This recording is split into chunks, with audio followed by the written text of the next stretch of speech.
თავი 22. ასე უთხრა უფალმა მოსეს. უთხარი აარონს და მის შვილებს. ეკრძალონ ისრაელიანთა საწმიდარებს და არ შეურაცხონ ჩემი წმიდა სახელი. ისინი არიან ჩემი შემომწირვენი. მე ვარ უფალი.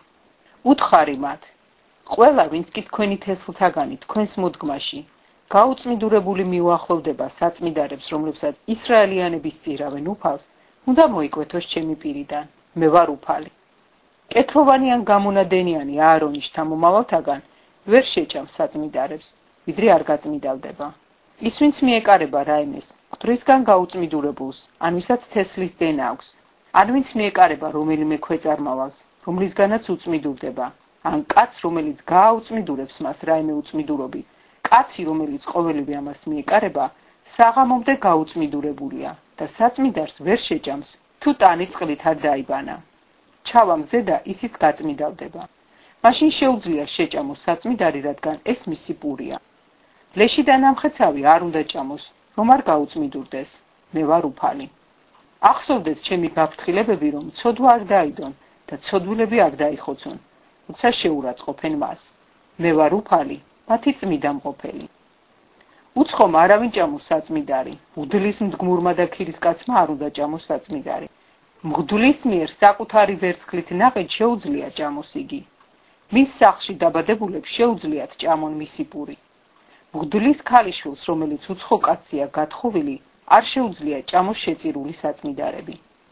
მღვდლის ქალიშვილს, რომელიც დაქვრივებულია ან ქმარ გაცილებული, ნაშიერი არ აყავს და მამის სახლშია დაბრუნებული, როგორც ყმაწვილ ქალობისას იყო, შეუძლია ჭამოს მამამისის პური. უცხომ არავინ არ უნდა ჭამოს. ვინც შეცდომით შეჭამს საწმიდარს, მისი მეხუთედი უნდა დაუმატოს და მღვდელს მისცეს საწმიდარი. არ უნდა შეურაცხონ ისრაელის საწმიდარები, რომლებსაც უფალს სწირავენ. არ უნდა დაიდონ ცოდვა საწმიდარების ჭამით, რადგან მე ვარ უფალი, მათი წმიდა მყოფელი. ასე უთხრა უფალმა მოსეს. გამოუცხადი აარონს და მის შვილებს და მთელს ისრაელობას და უთხარი. თუ ვინმე ისრაელის სახლიდან ან ისრაელის მდგმურთაგან მიიტანს თავის შესაწირავს, შეთქმულს ან სამოწყალოს, რასაც ახსავენად სწირავენ უფალს. იმისათვის, რომ დამწყალობდეთ, საკლავი უნაკლო უნდა იყოს, ხარი იქნება ვერძი თუ ვაცი. არ შესწიროთ საკლავი, რომელსაც რაიმე ნაკლი აქვს, რადგან ვერ დამწყალობდებით. თუ ვინმე შესწირავს უფალს სამადლობელ მსხვერპლს აღთქმის თანახმად, თუ სამოწყალოდ, ხარს ან ცხვარს, უნაკლო უნდა იყოს, რომ დამწყალობდეს. არავითარი ნაკლი არ უნდა ქონდეს. ბრმა ან დამტრეული, ან დასახიჩრებული, ან დამუწუკებული, ან ქეციანი, ან მუნიანი არ შესწიროთ უფალს. არც საცეცხლო მსხვერპლად არ დაუდოთ უფალს სამსხვერპლოზე. ხარი ან ცხვარი, რომელსაც ყური ან კუდი მოგლეჯილი აქვს, შეგიძლია სამოწყალო მსხვერპლად შესწირო.